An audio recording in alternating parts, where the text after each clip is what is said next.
Hi friends, good morning. Welcome to Shankaran IA Study Circle. Today in this particular video, we will try to discuss about the ordinance making powers of the President and the Governor. And this video will be useful for Civil Services Mains Exam, APPSC Group 1 Mains Exam, as well as a TSPSC Group 1 Mains Exam. So, ordinance making powers of the Indian President as well as the Governor. So, there were two important articles which deal with ordinance making power, Article 123 and Article 213. Article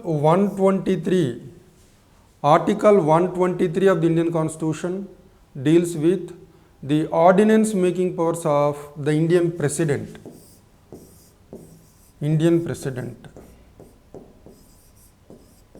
Similarly, Article 213 deals with the ordinance making powers of the Governor.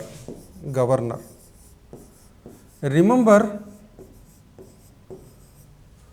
when you see the seventh schedule of the Indian Constitution divides the executive powers, legislative powers and financial powers between the center and the states in the form of three lists. List 1 is union list, list 2 is a state list, list 3 is concurrent list. So, with respect to all the items in the union list, Indian Parliament can make laws. So, similarly here under Article 123, President can issue an ordinance with respect to all the items in the union list. So, how many items are there in the union list? As of now, the union list contains a total of 98 items. Similarly, with respect to all the items in the state list, that is list 2, state legislature can make laws. So, similarly, under Article 213, Governor can issue ordinance with respect to all the matters which are mentioned in the state list, that is list 2. So, now as of now the state list contains 59 items. Remember, in the original Indian Constitution which came into force on 26th January 1950, the state list contained 66 items. But subsequently in the last more than 70 years, because of a number of amendments, the present position is the state list contains 59 items. Same is the case with the union list. When the Constitution of India came into force on 26th January 1950, union list contained 97 items in the original Indian Constitution, but it contains now it contains 98 items. Then the next question is, what are the conditions, what are the situations under which ordinance can be issued? Remember, ordinance making power, it is an extraordinary power which is made available to the executive branch of the government when there is a purpose of immediate action.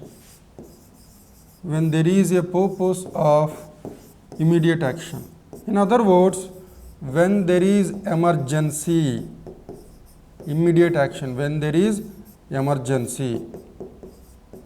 This is the first condition. The President or the Governor can issue ordinance.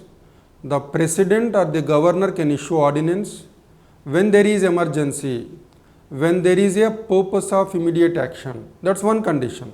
The second condition is, this is again very important, the Parliament shall not be in session. If the Parliament is not in session, or one of the houses of the Parliament is not in session, and if there is a purpose of immediate action, then the ordinance can be issued by the President at the union level and the Governor at the state level. So, these two conditions are very, very important, because without these two conditions being in place, if ordinance is issued by the President or the Governor, it can be struck down as invalid. So, for the President or the Governor to issue an ordinance, they have to fulfill two conditions. The first requirement is there shall be a purpose of immediate action, there shall be emergency. Second, Parliament or the state legislature must not be in session. This includes even if one of the houses is not in session, ordinances can be issued. That's about the situations where ordinances can be issued. Remember, even in the most developed countries like United Kingdom and USA, even in the most developed countries like the United Kingdom and United States of America, the executive branch is not conferred with the power to issue ordinance. Why? What is the reason? Here comes in the importance principle of separation of powers. Separation of powers. See, remember when you write answers in the exam, try to make use of these keywords. Separation of powers. What does this principle says?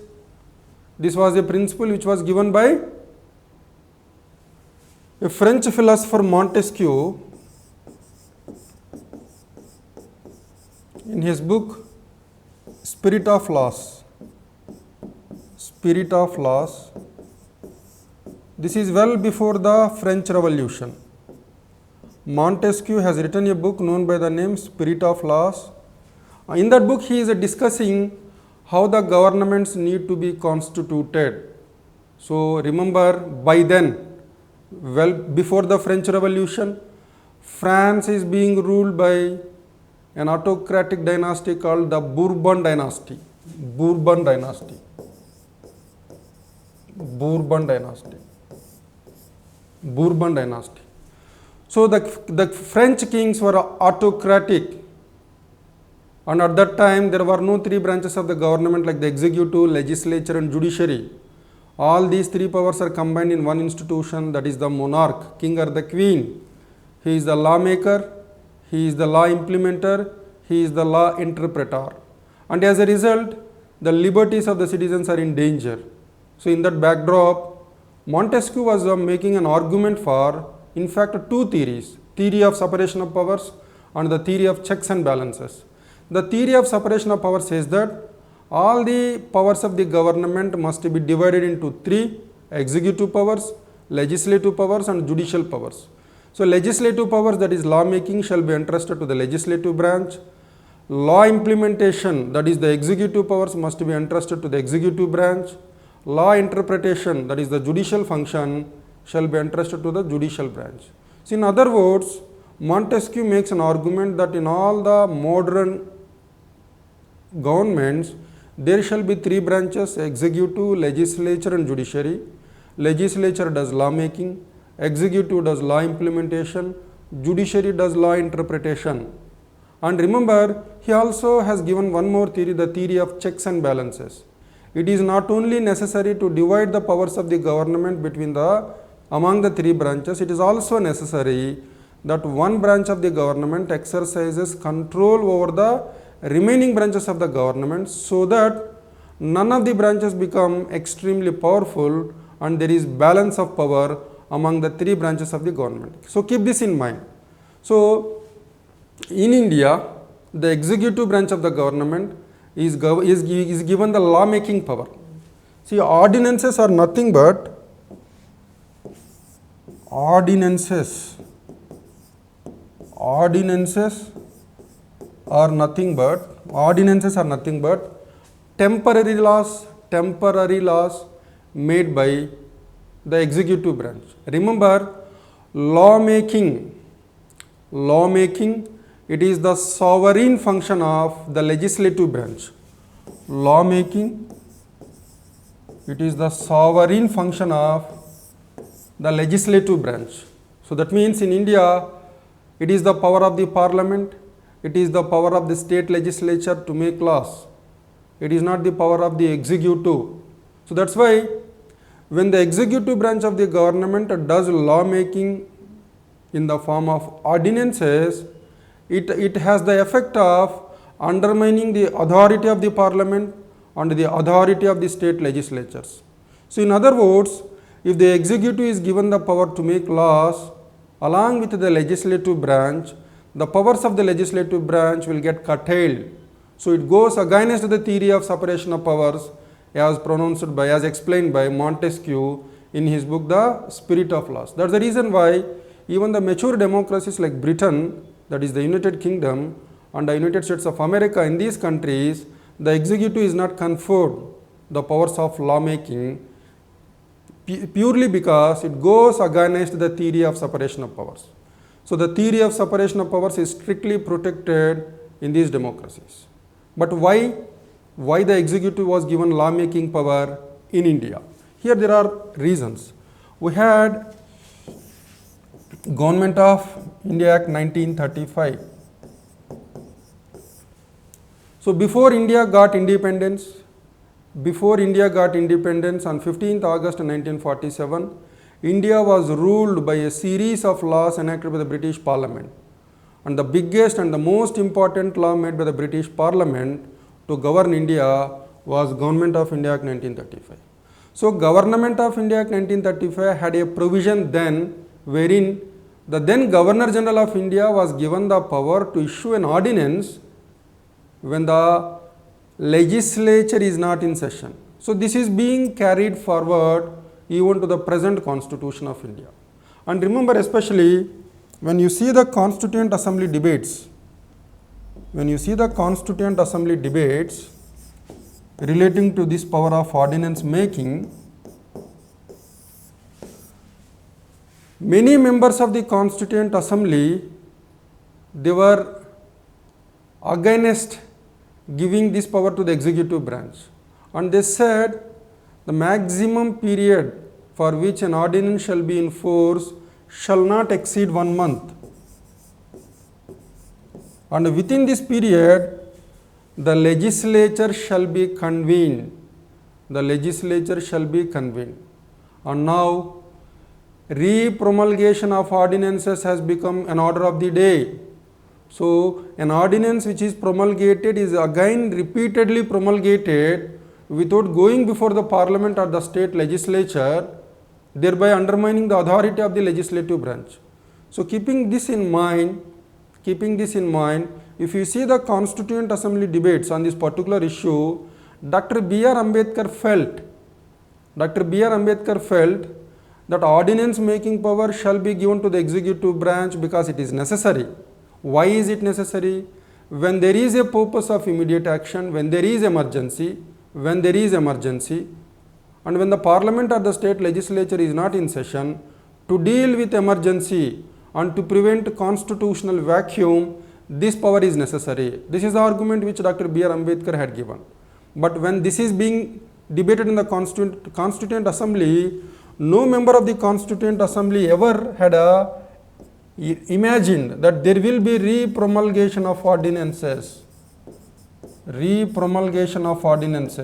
In other words, Dr. B.R. Ambedkar had a lot of confidence that this power, which is to be used in exceptional situations, will not be abused. But unfortunately, the power of the president and the governor to issue ordinances was frequently misused, not only in the past and even in the recent past. Not only in the past but even in the recent period, this power is getting misused. And why that is happening? The reason is, when the parliament is not functioning properly, when the state legislatures are not functioning properly, when they are becoming very unruly, when the opposition political parties in the parliament and in the state legislatures do not allow the functioning of the parliament or the functioning of the state legislature, then getting the important bills passed becomes very difficult. So the government which is in power at the union level or at the state level, they are taking a recourse to issue of ordinances to bypass the parliament, where getting consensus on that particular bill is difficult. So this is the compelling reason. The compelling reason is, today, even in the recent past, the sessions of the parliament were prorogued within a very brief period because the parliament is not allowed to function, and there were bitter disagreements between the party in power and the party which is in opposition. So when the parliament or the state legislature is not allowed to function properly, then the executive branch of the government has no option but to take the route of ordinance to get the important bills implemented. And this is the compelling situation. This is the compelling situation. Remember here, I can also bring in France. Probably France is only one exception where the executive does lawmaking even when the parliament is in session, even when there is no emergency. If you read the French Constitution, 1958 Constitution of France, which is in implementation right now, the Constitution has explicitly conferred the lawmaking powers not only on the legislative branch but even on the executive branch. In France, the Prime Minister and the ministers can also do lawmaking concurrently, simultaneously along with the French Parliament. This is a clear case of violation of the theory of separation of powers. That's why France is an exception. But otherwise, most of the democracies across the globe, they do follow the theory of separation of powers.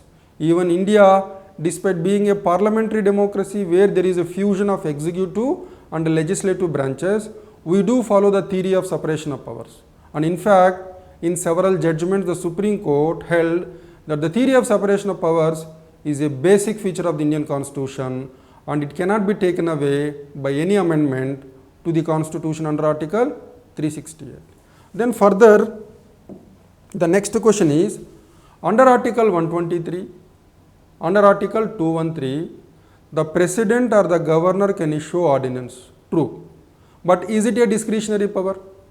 No. This is again very important. The students must remember the power of the President to issue ordinance, the power of the Governor to issue ordinance is not a discretionary power. This power has to be exercised by the President or the Governor on the advice of the Council of Ministers headed by Prime Minister or Chief Minister. So it's not a discretionary power. In fact, this is the power of the Union Government, this is the power of the Union Executive, and this is the power of the State Executive. So the ordinances can be issued by the President or the Governor not on their discretion, not in their discretion, but on the advice of the Council of Ministers headed by Prime Minister or Chief Minister. Then, what is the duration of an ordinance? What is the duration of an ordinance? I said that in the Constituent Assembly debates on the ordinance making power, the members of the Constituent Assembly, they proposed that the maximum period for which an ordinance must be in force, it shall be only 1 month. That's what the members of the Constituent Assembly have recommended. But in the original Indian Constitution, which came into force on 26th January 1950, it was clearly laid down that the maximum period of an ordinance is 6 months, 6 weeks. 6 months, 6 weeks.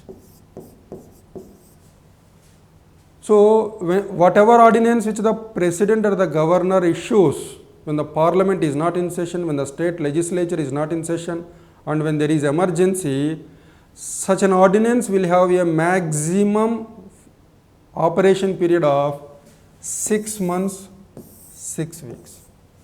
Then, what about after this period?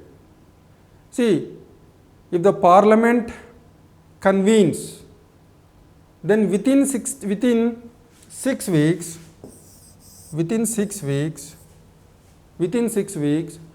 Parliament has to approve that ordinance.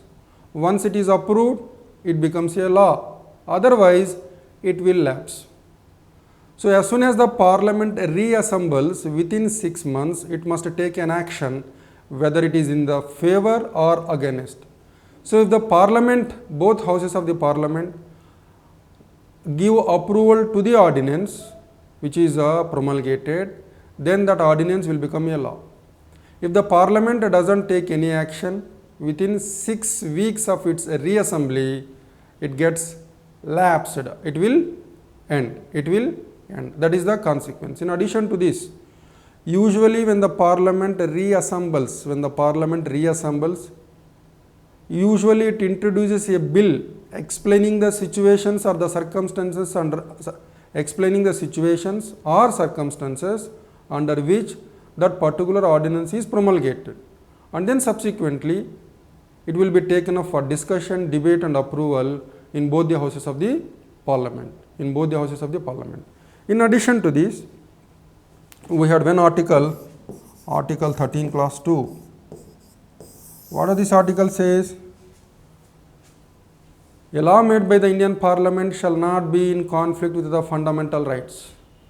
So the ordinary laws, not the constitutional amendment acts, all the ordinary laws which are made by the Indian Parliament shall not take away fundamental rights. Similarly, the ordinances issued by the President or the Governor cannot take away the fundamental rights, Then in addition to this, I told you earlier, the President can issue ordinances with respect to all the items in the Union list.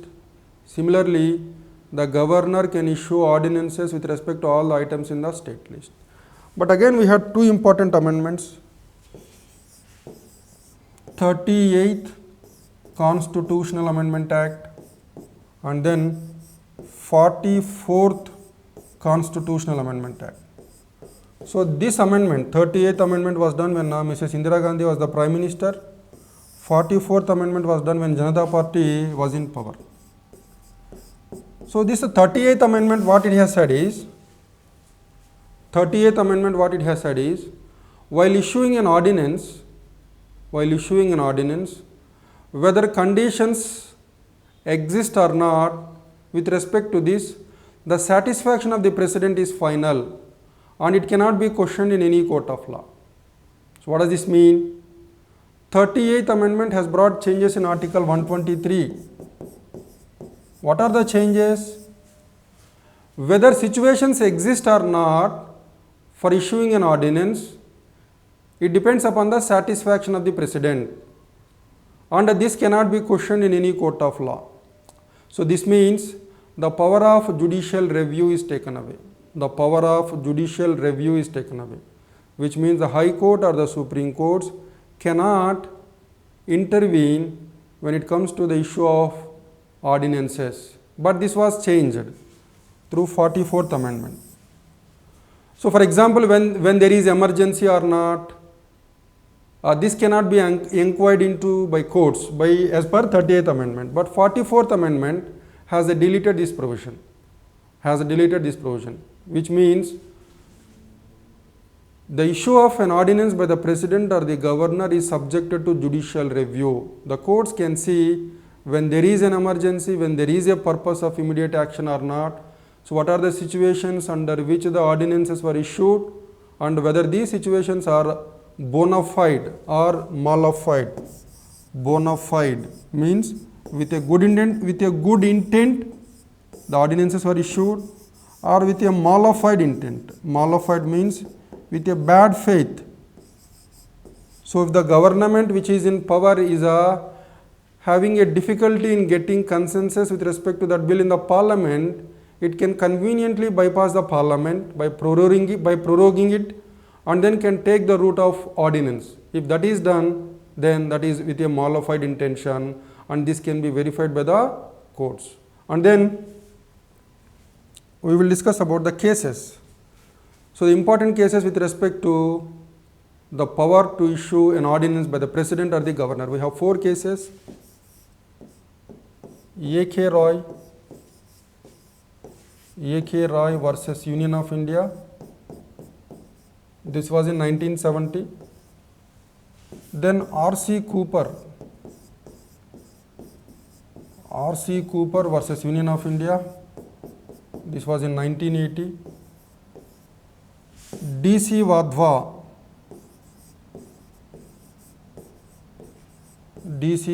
versus State of Bihar.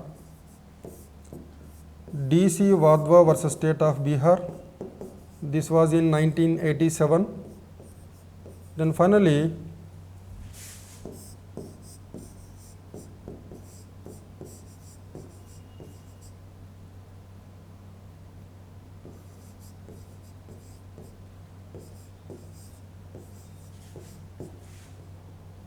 Krishna Kumar Das Let us discuss the first three judgments. A.K. Roy versus Union of India 1970, R.C. Cooper versus Union of India 1980, D.C. Wadhwa versus State of Bihar 1987. If you take the first case, A.K. Roy versus Union of India 1970, as well as R.C. Cooper versus Union of India 1980. In these two cases, the Supreme Court said, if an ordinance is issued by the President or the Governor with a mollified intent, with a deliberate intent to bypass the legislature, and if there is no purpose of immediate action, so without the purpose of immediate action and with an intention to bypass the legislature, if the ordinances are issued, then they can be declared as invalid. They can be declared as invalid. And then came the very important case at D.C. Wadhwa versus State of Bihar. This was by a 5-judge constitution bench. 5-judge bench. D.C. Wadhwa versus State of Bihar. See, in the state of Bihar,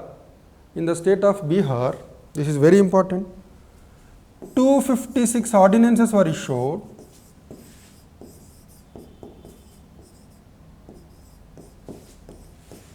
Between 1967 and 1981.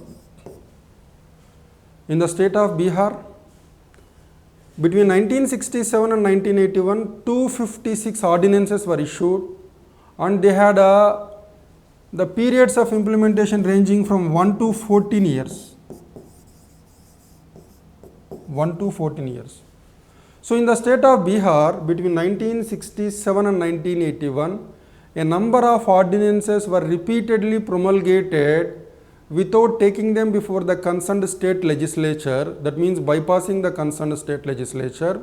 In other words, Bihar was virtually ruled by the executive branch through ordinances, undermining the authority of the state legislature.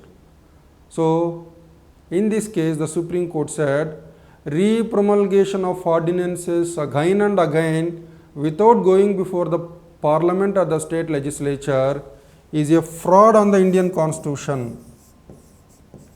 Is a fraud on the Indian Constitution. Is a fraud on the Indian Constitution.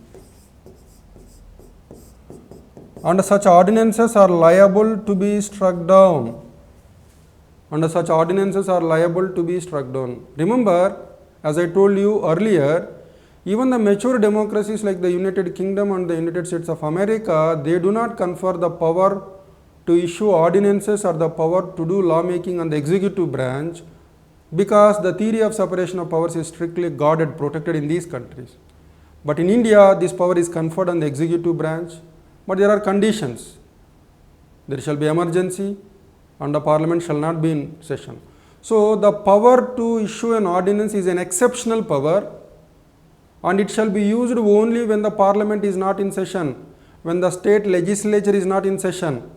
It is not a parallel power of law making along with the legislative branch. So, that is the remark which the Supreme Court has made by a 5-judge constitution bench.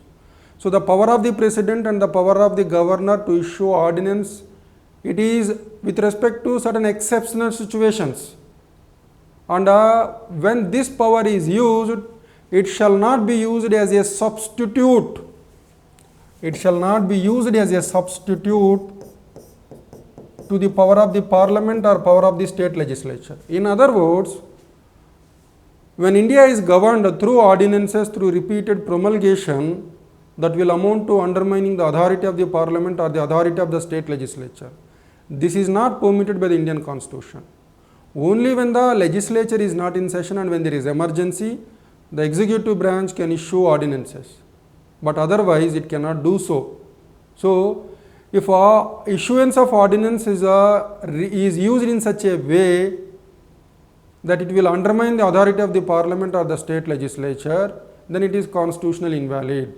So, this power has to be used only in exceptional situations, and it shall not be used as a parallel power, and it shall not be used as a substitute to the power of the Parliament or the state legislature. So, same is the case in one more judgment. 2017, there was again a 7-judge bench, Krishna Kumar Das case. So even in 2017, in a Krishna Kumar Das case in 2017, a 7-judge constitutional bench of the Supreme Court said that the power to issue ordinances is an exceptional power. It's not a parallel power which is given to the parliament or the state legislature, and the repromulgation of ordinances is a fraud on the Indian Constitution, and such ordinances can be struck down. So that's what the Supreme Court said in this case. Despite the judgments given by the Supreme Court at the union level, repromulgation of ordinances has become the norm despite the Supreme Court judgments. So now recently we have enemy property ordinance. Enemy property ordinance was promulgated for almost 5 times. Repromulgation, repeatedly issuing an ordinance. It has been done even in the recent past. So usually what the executive branch shall do, if there is an emergency when the parliament is not in session, it can issue an ordinance. As soon as the parliament convenes, this matter shall be taken up before the parliament, it shall be debated, discussed, and the approval of the parliament must be sought. As there is blockade of the parliament, as the parliament is not functioning properly because of disagreements between the political parties in power and opposition, for the government it has become easy to rule through ordinances. So that's why it was compelled to issue ordinances. And remember, an ordinance will have the same force like the law made by the Indian Parliament. It can amend an existing law, it can repeal an existing law, but it cannot amend the Constitution. So that's it about ordinance making powers of the Indian President and the Governor. This is one of the very important topics in the Indian polity and Constitution for a mains exam, for any mains exam, Civil Services mains exam, TSPSC Group 1 mains exam, or APPSC Group 1 mains exam. So this is one video which I wanted to make to communicate especially to those students who are preparing for TSPSC Group 1 mains. So every topic which is important for the mains exam will be thoroughly covered in detail with facts as well as lot of analysis. So it will be very, very comfortable for you students when you take your exam. So those who are interested can approach us. You can join an offline course as well as an online course for TSPSC Group 1 mains for polity and governance. And those who are interested can contact us on this number 8522961609. And on this particular questions have come in the past in both the Civil Services mains exam and even optionals like political science, public administration, and even in a Group 1 exam. So questions, what kind of questions can come on this particular topic? So a question can be something like this: repromulgation of ordinances is a fraud on the Indian Constitution. Comment, discuss, critically analyze in the light of the judgments given by the Supreme Court. So questions of this kind can come. Or the power of the executive to issue ordinances, it goes against the theory of separation of powers. Explain, discuss, comment. So this is another way of asking question on ordinance making powers. So in the next video we will try to discuss about parliamentary privileges. So what are the different parliamentary privileges, what are the case laws, what are the different judgments of the Supreme Court, and how they are related to the fundamental rights, that we will discuss in detail in the next video. Thank you.